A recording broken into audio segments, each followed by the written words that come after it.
오늘도 마지막 은혜로 마치고 은혜로 시작하기를 주 이름으로 축원합니다. 우리 하나님이 사랑의 대상으로 지으신 사람은 동물과 달라서 돌봄이 없으면 살 수 없는 존재로 만드셨습니다. 동물은 태어나면 비척비척하면서 일어나서 그 무리에 합류되어져서 갈 수 있지만은 사람은 그렇지가 않아요. 사람은 누군가 돌봐주지 않으면 살 수 없는 부족한 존재라 하는 겁니다. 오죽하면 예수님께서 제자들을 향하여 포도나무와 가지로 그렇게 비유하십니다. 요한복음 15장 5절입니다. 시작. 나는 포도나무요 너희는 가지라. 그가 내 안에 내가 그 안에 거하면 사람이 열매를 많이 맺나니 나를 떠나서는 너희가 아무것도 할 수 없습니다. 아멘. 이와 같이 정말 하나님을 떠나서는 아무것도 할 수 없는 그런 존재, 그러나 연약하지만 하나님과 함께 할 수 있는 특권이 있는 존재로 만드셨다 하는 겁니다. 성도들이 신앙생활하면서 오해하지 말아야 할 것은 우리가 신앙생활을 하는 가운데에도 흉년은 올 수 있으며 신앙생활을 해도 실수는 할 수 있다는 점입니다. 우리가 창세기 26장만 보더라도 그 가운데에 이삭의 실수가 나옵니다. 전반부는 실수가 나오고 중반부에는 하나님께서 그에 향한 정말 강력한 하나님의 극적인 그러한 보호하심과 인도하심을 볼 수 있더라 하는 거죠.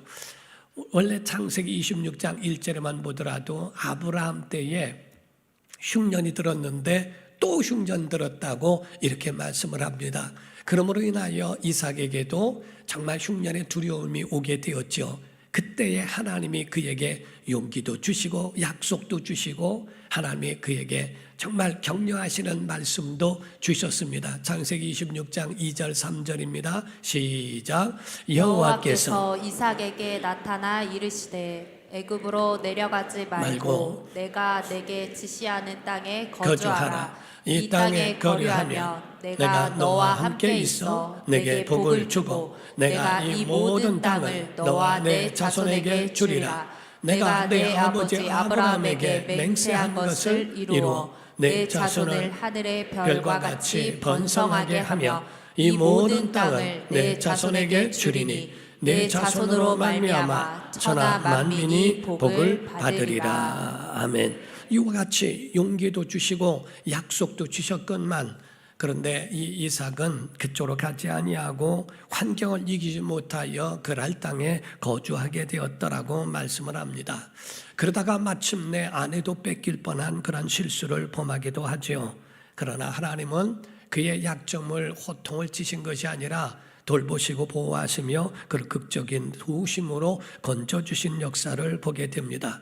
성경은 이에 대하여 말씀하기를 은혜라 이렇게 말씀을 합니다. 이삭이 잘해서 잘돼서 그래서 하나님이 복을 주신 게 아니고 100배의 농사에 100배를 얻게 된 것, 이 모든 것이 잘나서가 아니라 하나님의 은혜라고 하는 겁니다. 그래서 창세기 26장 12절과 13절에 말씀을 합니다. 시작. 이삭이 그 땅에서 농사하여 그 해에 100배나 얻었고 여호와께서 복을 주심으로 그 사람이 창대하고 왕성하여 마침내 거부가 되었더라. 이렇게 말씀합니다. 100배가 되어 왕성하고 창대해졌다고는 말씀하지만은 그 모든 원인은 하나님의 복을 주심으로 이렇게 돼 있어요. 하나님이 베푸신 은혜인 줄로 믿습니다. 그러므로 우리는 공로도 없고 자격도 없고 한 일도 없지만은 하나님이 구원해 주시고 형통하게 하시고 우리에게 정말 이와 같이 보존케 하시는 것 모두가 하나님의 은혜인 줄 믿습니다. 실수했던 그때 실패했던 그 땅에서 하나님이 100배로 은혜를 주셨다는 겁니다. 아시다시피 여러분 가나안 땅에도 흉년이 올 수 있다는 거죠. 약속의 땅이지만은 형통만 있는가 아닙니다. 흉년도 온다고 하는 겁니다. 여러분과 제가 예수님을 영접했다 할지라도 흉년도 오고 고난도 오고 위기도 찾아올 수 있더라 하는 거죠. 하나님은 그에 대하여 이런 것이 있을지라도 염려하지 마. 애굽 떠나지 않았으면 좋겠다. 애굽으로 가지 말라. 이렇게 하셨음에도 불구하고 그는 또 내려가서 이와 같은 봉변을 당하고 어려움도 당할 수밖에 없더라는 거죠. 그와 같이 연약한 이삭에게도 하나님은 은혜를 베푸셔서 이삭의 샘을 파면 팔 때마다 물이 펑펑 나오게 하시는 은혜를 주셨다는 거지요.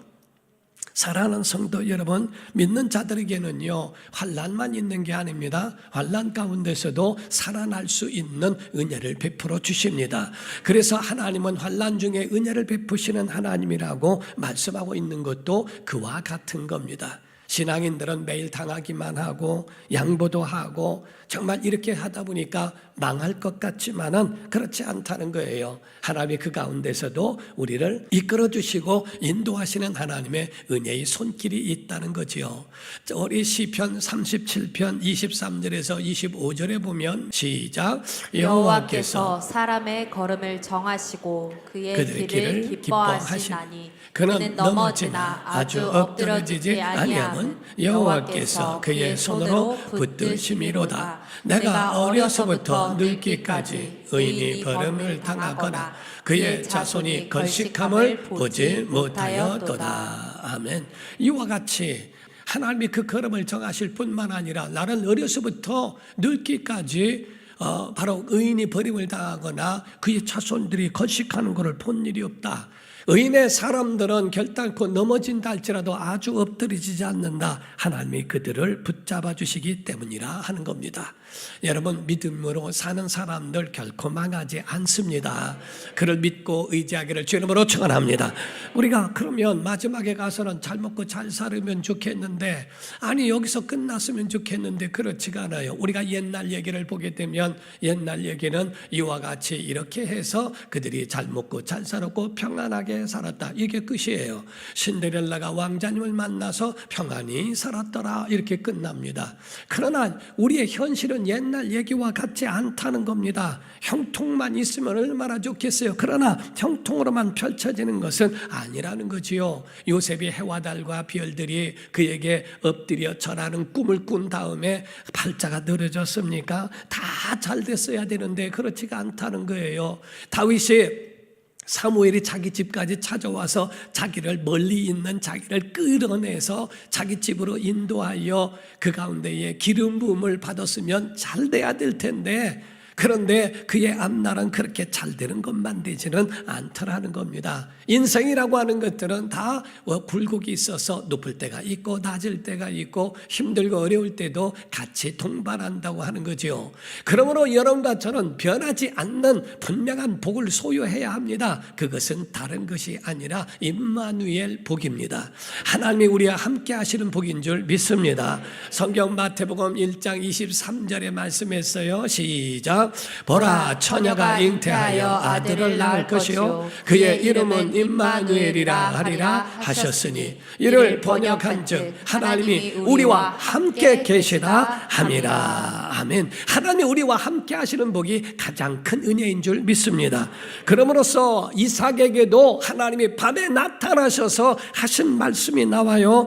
창세기 26장 24절입니다. 그 밤에 여호와께서 그에게 나타나 이르시되 나는 내 아버지 아브라함의 하나님이니 두려워하지 말라. 내 종 아브라함을 위하여 내가 너와 함께 있어 내게 복을 주어 내 자손이 번성하게 하리라 하신지라. 이렇게 말씀하죠. 최고의 복은 임마누엘이요, 최고의 복은 하나님이 함께 하신다고 하는 하나님의 약속이 바로 가장 큰 은혜라는 거죠. 언제? 창세기 26장 23절이 보면은 이삭이 거기서부터 브엘세바로 올라간 그때라는 말입니다. 거기서부터 브엘세바에 올라간 그때 하나님이 그에 대하여 다시 한번 그에게 평안을 약속하시며 함께 하겠다고 하는 은혜를 말씀합니다. 브엘세바라고 하는 것이 어떤 곳입니까? 그때에 아브라함이 이삭을 바치고 순종하여 바친 다음에 거했던 그 자리가 바로 브엘세바라고 이야기를 합니다. 이삭의 입장에서는 죽을 뻔했다가 죽음의 막바지에서 살아났던 그런 경험이 있는 그곳이죠. 하나님은 거기서 복을 주셨고 거기서 은혜를 베푸신다고 했던 그 자리를 가르쳐 말씀하고 있다는 겁니다. 우리가 하나님의 뜻대로 살 때에 불통한 일들이 많이 일어날 수도 있습니다. 과연 그러나 여러분과 저는 분명히 뒤돌아보면 굶어 죽었는가? 망했습니까? 끝났습니까? 그렇지 않다는 겁니다. 하나님이 그 중에도 은혜를 베푸신 모습들이 나온다는 거죠. 이방 왕도 장군도 와서 그에 대하여 정말 내가 분명히 여호와께서 너와 함께 하심을 보았다는 고백을 합니다. 창세기 26장 26절에서 28절이에요. 아비멜렉이 그 친구 아우삿과 군대 장관 비골과 더불어 그라르에서부터 이삭에게로 온지라. 이삭이 그들에게 이르되 너희가 나를 미워하여 나에게 너희를 떠나게 하였거늘 어찌하여 내게 왔느냐. 그들이 이르되 여호와께서 너와 함께 계심을 우리가 분명히 보았으므로 우리의 사이 곧 우리와 너 사이에 맹세하여 너와 계약을 맺으리라 말하였노라. 이렇게 표현합니다. 엘라 엘로힘이란 말입니다. 하나님이 너와 함께 하심을 분명히 보았다라고 하는 그런 고백을 들으리만큼 엄청나다는 거죠. 여러분과 저는 신앙인입니다. 신앙인은 여러분 이런 자부심이 있어야 됩니다. 하나님이 나와 함께 하신다라고 하는. 자, 나는 하나님께 복을 받은 자다. 시작. 나는 하나님께 복을 받은. 시작. 나는 하나님께 보러. 시작. 나는 하나님께 복을 받은 자다. 그렇게 믿으시면 아멘. 이것이 바로 임마누엘, 하나님이 함께 하시는 복이라 하는 겁니다. 신비한 일은요, 이삭이 움직이는 이것이 도망가는 것 같고 피하는 것 같은데 하나님의 약속의 장소에 점점 더 가까워지고 있다는 겁니다. 이것이 신비하다는 거예요. 하나님과 함께하면 손해도 크고 괴로움도 있는 것 같은데, 아니, 하나님이 브에세바에서 주신 하나님의 은혜를 다시 한번 그 평화를 하나님이 주시는 그 모든 결과를 보게 되더라는 겁니다. 무엇 때문에? 이삭이 잘해서? 아니라는 거지요. 아멘 합시다. 못나서 은혜를 주시고, 아멘, 연약해서 은혜를 주십니다. 갈 길이 없어서 은혜를 주셨다는 겁니다. 오늘날 우리에게 주신 은혜는 내가 잘나서 주신 게 아니에요. 하나님이 베푸신 거라는 거예요. 제가 목회 39년을 하고 있습니다. 정말 그동안에 있으면서 잘나고 빼어나고 모든 일에 아주 출중한 사람들은 다 떠나고 좋은 곳으로 간다고 그렇게 갔지만은 난 갈 데 없어요. 나는 여기밖에 없어요. 목사님께 도움은 안 돼도 기도만 해드릴게요 라고 했던 그런 사람들은 남아서 우리 교회를 버젓이 지키고 있더라 하는 거죠. 사랑하는 성도 여러분, 저도 갈 데가 없어서 여기에 머물러 있고 한 이것이 하나님께서는 도리어 제게 주신 은혜가 되더라 하는 겁니다. 중요한 것은 모든 복과 승리의 비결은 하나님께로 돌아오는 데 있는 겁니다. 하나님의 이름을 부르면 하나님이 은혜를 베풀어 주십니다. 그래서 창세기 26장 25절에 보게 되면 이삭이 그곳에 첫 번째 제단을 쌓고 두 번째 여호와의 이름을 부르며 거기 장막을 쳤다고 되어 있습니다. 그리고 세 번째 이삭의 종들이 거기서도 우물을 팠다고 되어 있습니다.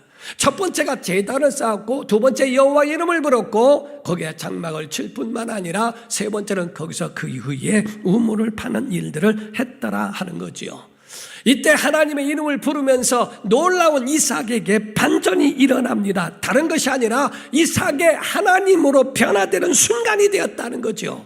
하나님은 첫 번째 하신 약속의 말씀이 뭡니까? 두려워하지 말아라. 야, 그런 흉년이 들고 어렵고 이러한 일이 있다 할지라도 안 죽어, 망하지 않아, 염려하지 마. 앞이 캄캄하고 답답하고 불안할 때가 있지만 위기보다 하나님이 크죠. 흉년보다 하나님이 크시단다 라고 하는 하나님의 위로의 말씀이 있는 그 이삭의 하나님을 만나는 하나님과의 정말 완전히 전환점이 되어지는 순간이 되었더라 하는 겁니다.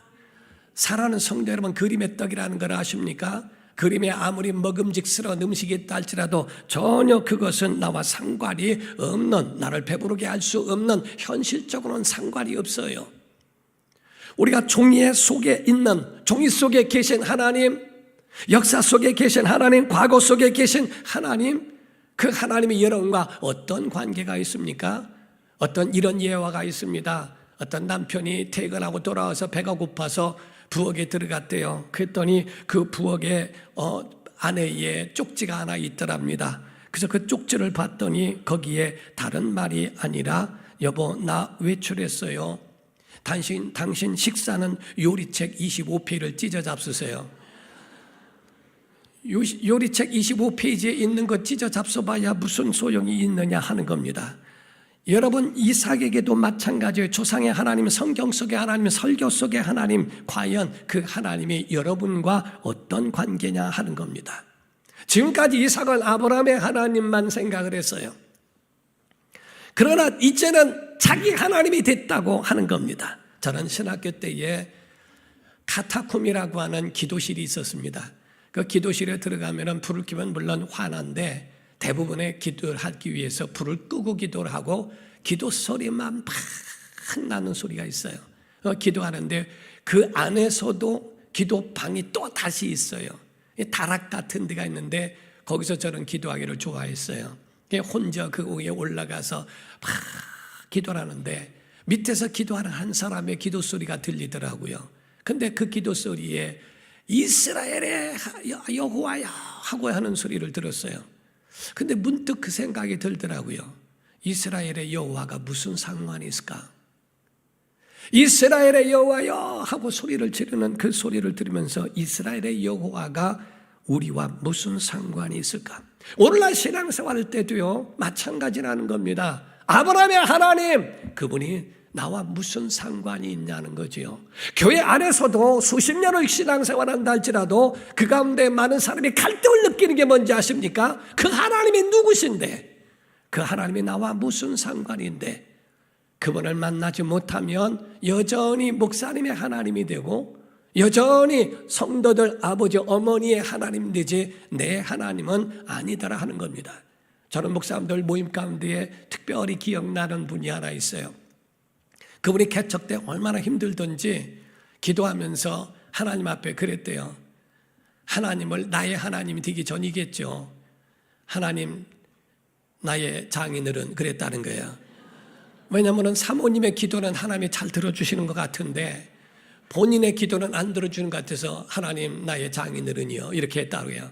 하듯이 그 하나님이 과연 누구의 하나님이냐 하는 겁니다. 여기서 이삭이 하나님이 정말 나의 하나님이라고 하는 그것을 만나 그것을 완전히 깨달아 알게 됐다는 거죠. 여러분, 오늘 그 하나님 만나기를 주님으로 축원합니다. 하나님은 여러분을 만나 주셔야 됩니다. 여러분에게 말씀하셔야 되고요, 여러분과 언약을 세우셔야 한다 이 말이요. 그것이 없이는 여전히 목사님의 하나님이고 여전히 성경 속에 과거 속에 이스라엘의 하나님이라고만 말할 수밖에 없다라는 겁니다. 내 인생의 하나님이 되셔야 하고 내 인생의 삶의 주인 되셔야 한다는 겁니다. 이삭에게 아버지는 매우 크고 위대한 분으로 여겨졌어요. 그래서 아버지의 하나님은 너무나 크신 분이라고 생각했지만은 자기는 작아서 감히 라고 하는 생각에 자신도 없는 믿음을 자기가 고백하고 있더라 하는 것을 말하고 있습니다. 여러분과 저는 어떤 고백을 하고 있습니까? 아브라함의 하나님, 이삭의 하나님, 야곱의 하나님. 그 하나님이 우리의 하나님. 우리 마태복음 22장 31절에서 33절 말합니다. 죽은 자의 부활을 논할진대 하나님이 너에게 말씀하신 바 나는 아브라함의 하나님이요 이삭의 하나님이요 야곱의 하나님이로라 하신 것을 읽어보지 못하였느냐. 하나님은 죽은 자의 하나님이 아니요 살아있는 자의 하나님이시니라 하시니 무리가 듣고 그의 가르침에 놀라더라. 사랑하는 성도 여러분, 아브라함의 하나님, 아브라함은 죽었어도 하나님 살아계십니다. 이삭은 죽었어도 하나님은 살아계시고요, 야곱은 죽었어도 하나님 살아계시지 않더냐.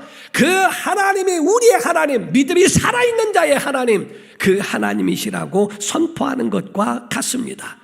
사랑하는 성도 여러분, 많은 사람들은 자기 부모님은 굉장히 아주 위대하다고 생각하고 믿음이 크다고 생각을 해요. 때로는 그 하나님이 부모에게 가려져서 하나님을 못 보는 경우들도 많고 자기가 더 작아지고 나중에는 그 하나님 만나기를 포기하는 사람들도 있습니까? 그러나 여러분, 그건 착각이고 오해입니다. 분명히 아셔야 됩니다. 부모가 큰 게 아니라 하나님이 크신 분이십니다. 여러분, 다른 아브라함이 큰 것이 아니라 하나님이 크신 분이시라 이 말이죠. 그 하나님을 오늘도 여전히 우리가 만날 수 있다는 것. 부모교육자들도 마찬가지입니다. 담임 목사님의 하나님, 참 그 하나님 위대하신데 나도 그럴 수 있을까? 착각하지 말라는 거예요. 여러분, 그 하나님은 크신 분이시고요, 여러분들은 더 잘할 수 있는 하나님의 은혜가 있습니다. 여러분에게 주신 하나님의 그 몫이 다 그들에게 가까이 있더라 하는 거지요. 이삭이 한 일은 다른 거 아닙니다. 제단을 쌓고 여호와의 이름을 불렀더라. 아주 단순합니다. 하나님의 이름을 부르면 하나님이 해주신다 하는 거지요.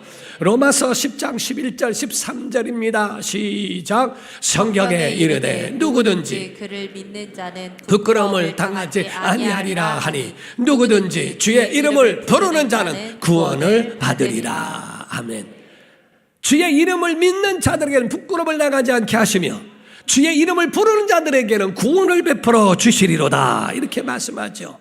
이삭에게는 이제 구원에 주신 하나님의 주신 이 은혜의 예배가 누구를 위한 예배가 아니고 나의 예배가 됐다는 겁니다.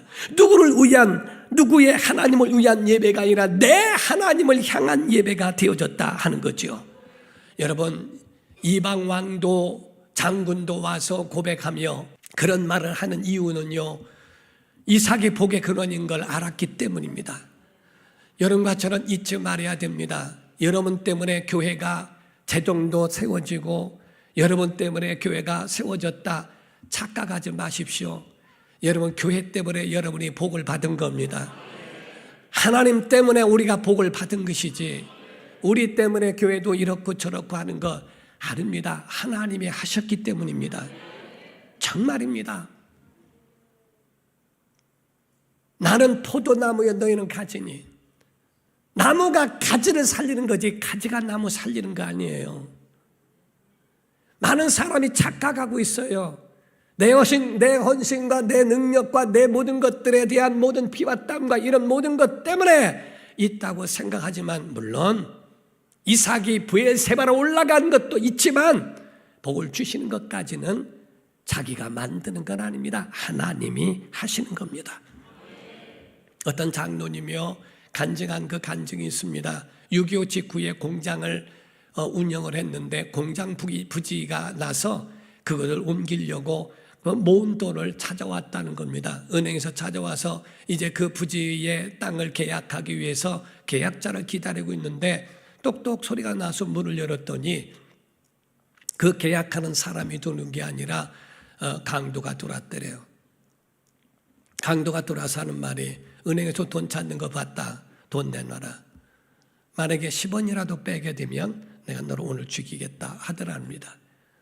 눈을 감고 다 줬대요. 주면서 하라는 대로 할 테니까, 다 할 테니까 목숨만은 살려달라. 거기서 빌어서 그래서 그 사람을 보냈답니다. 혼자 있을 때 허탈하게 앉아있는데 하나님의 음성같이 들리더래요. 하나님이 말씀하실 때, 사라는 종아, 오랜만에 내 고백을 들어봤다. 내가 6.25 때에 총알이 빗발치는 그 속에서도 하나님 나를 한 번만 살려주시면 하나님 뜻대로 살겠습니다. 하나님 하라는 대로 하겠습니다 했는데, 너 몇 년이 안 돼서 이와 같이 강도에게 그런 고백을 하는구나. 언제 하나님이 바뀌었니? 라고 하시더라는 거죠. 자기는 강도를 만나서 많은 학자금을 내고 그 가운데서 무릎 꿇고 회개하며 하나님을 찾게 되었다라는 고백입니다. 사랑하는 성도 여러분, 저도 목회하면서 두 가지가 있어요. 힘들고 어려운 과정을 6년 동안에 거치는 동안에 하나님과 저와의 관계 아닙니까? 강단에 엎드려 기도하는데 두 가지가 생각나게 하시더라고요. 첫 번째가, 목회해 오면서 하나님, 목회가 힘들고 어렵다고 하시는데 아니 뭐가 어렵습니까? 이렇게 행복한데 그런 잘못된 사람들의 어떤 생각이 잘못돼서 그런 거 아닐까요? 라고 하는 그런 뜻에서, 하나님, 난 목회가 행복한데 왜 가시밭길이라고 하는지 모르겠습니다 라고 하는데 하나님 깨닫게 하시더라고요. 그래? 그러면 목회가 뭔지 맛을 보여줄게. 네가 잘나서 된 줄 아니?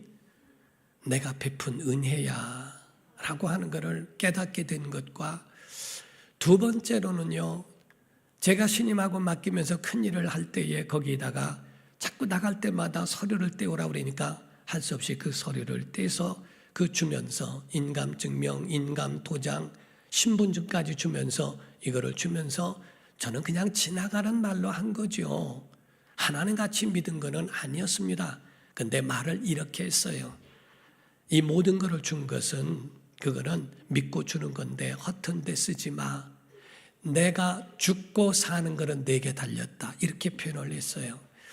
엎드려 기도하는데 주의 음성이 그 두 번째 소리가 들리는 것은 죽고 사는 게 그에게 달렸던, 죽고 사는 건 나에게 달린 거 아니니? 라고 하는 그 말씀에 얼마나 울었는지 몰라요. 정말 우리의 삶 속에서 어떻게 보면 그 하나님 앞에서 고백했던 그런 말씀들은 다 어디 가고 하나님이 다른 곳으로 바뀌어버리는 경우들이 너무나 많더라 하는 겁니다. 브엘세바로 갔던 그곳, 정말 가까워지게 옮겨졌던 그곳, 이삭은 거기에서 하나님의 이름을 부르면서 거기에서 자기의 하나님 되심을 증명하게 되더라 하는 겁니다. 우리가 아셔야 되는 것은, 우리가 한국말에도 서울 올라간다고 그러죠.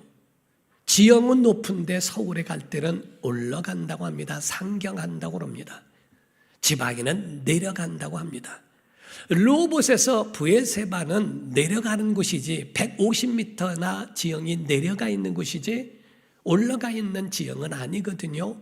근데 성경에는 브엘세바에 올라갔더라고 이렇게 표현하고 있습니다. 다른 말이 아닙니다. 과연 신앙이 올라가고 있느냐 하는 거지요. 여러분의 1년 동안에 살아오면서 교회와 주의 종과 말씀과 기도로 가까워졌다면 올라가는 것이고요, 성공하고 교회와 멀어졌다면 내려가는 겁니다.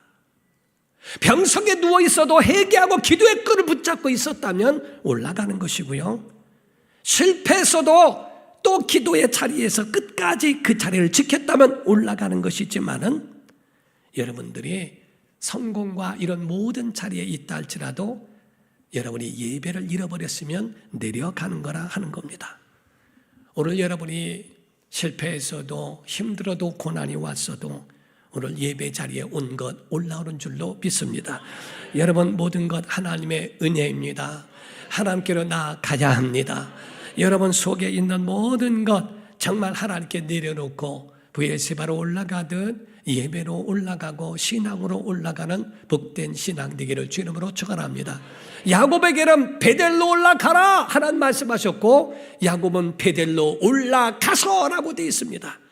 야곱에게는 베델이 있었고 바로 이삭에게는 브엘세바가 있었습니다. 우리 마지막에 여러분들이 예배하면서 은혜로 마무리하시고 또 새해는 은혜로 시작하기를 주 이름으로 축원합니다. 기도합니다. 이 시간에 기도할 때 하나님, 올라가는 신앙 되게 해달라고, 내려가지 않게 해달라고, 어떤 고난 중에도 하나님은 가까이 하게 도와주옵소서.